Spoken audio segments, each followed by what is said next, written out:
How I make my chicken soup with semolina dumplings. That easy recipe, quick meal, something what you can actually freeze as well, and it's versatile. You get the chicken broth that you can also freeze in portions and then use it as you need it. So let me show you what I have here. Bases, of course, chicken. I didn't have a chicken thighs or a whole chicken, but I had with the skin, but I had a couple of packets of chicken thighs, and that's just as good. And anyway, use what you've got. Here we have a carrots, parsnip, celeriac leaves, bouquet garni, salt, and that's that. So your chicken goes in. Your vegetables, spices.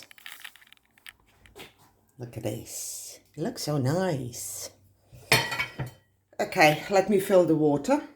I filled the pot with the water, and now I'm going to put it to cook for the next hour and a half, because chicken doesn't need long, but hour and a half is what I normally do.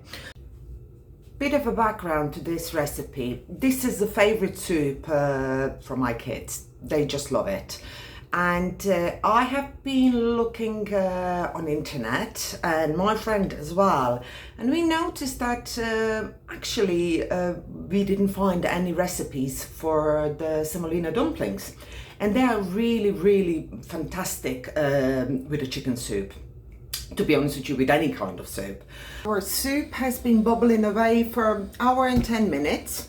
Now I'm going to show you how to make the semolina dumplings, because they need to stand for 20 minutes. I'll explain it to you what's the reason behind it. Here I have two whole eggs, where I'm going to add a little bit of salt, a little bit of black pepper, and then I'm going to whisk them.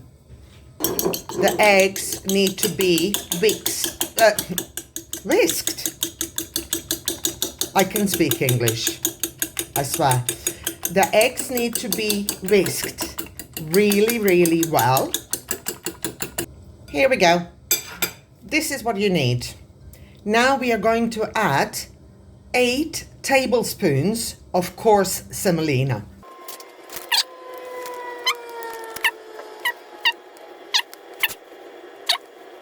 You're going to combine everything nicely.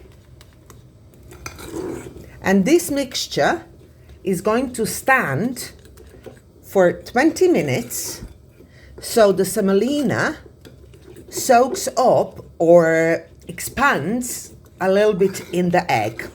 You need to do this step because otherwise, if you cook them straight away, they're going to be a bit soft outside, but then very hard inside, and you don't want that.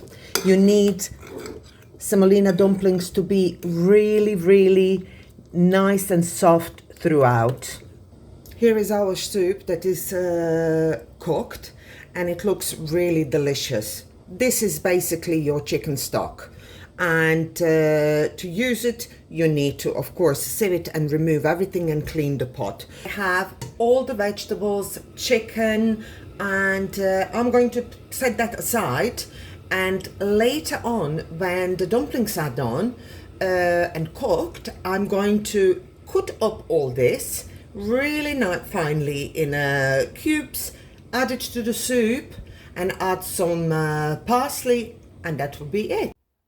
And here we go again.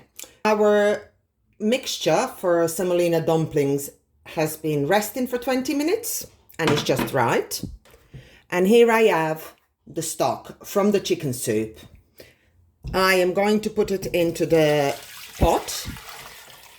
This is quite concentrated now, and there is a lot of flavor. I am going to put some regular water just to fill it up a little bit more, and then I will season it to taste at the end. I'm going to bring now to simmer, not boil. Important, it needs to simmer. Only then you can drop in the semolina dumplings. Take a teaspoon, that's your measure, because these are going to expand even more in a hot broth. Put your little spoon in a hot water so you cover it and it's not dry, otherwise it's going to stick. Here I have a mixture. This is how much you need, and start dropping it slowly into our broth. Again, dip, drop, drop, gently, until you have used up all the mixture. You're going to see at the end, when the dumplings are done, how big they become.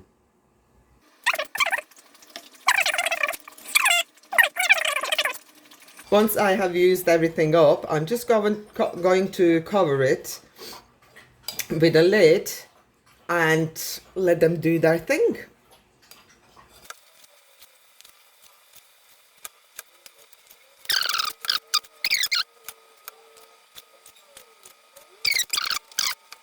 Just remember, slow and low, otherwise dumplings are going to fall apart. 5 minutes and they should be done. All done and dusted. I'm going to take one dumpling and show it to you how it is when it's cooked. This is how they look, and you see they become really, really big. And when you go through the middle, they need to be all nice and fluffy. And now all the rest.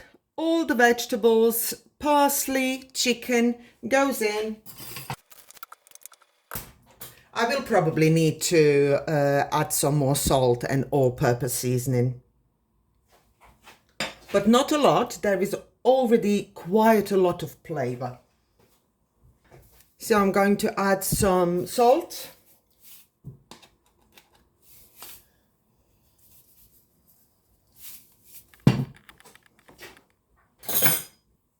And 1 spoon of all-purpose seasoning.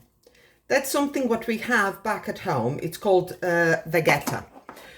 And that is basically all your root vegetables that are dried, and then on top of that they add some salt, pepper, paprika, and it's very versatile. You can use it in all dishes, to be honest with you, to give it a bit of a more kick, not quick, kick.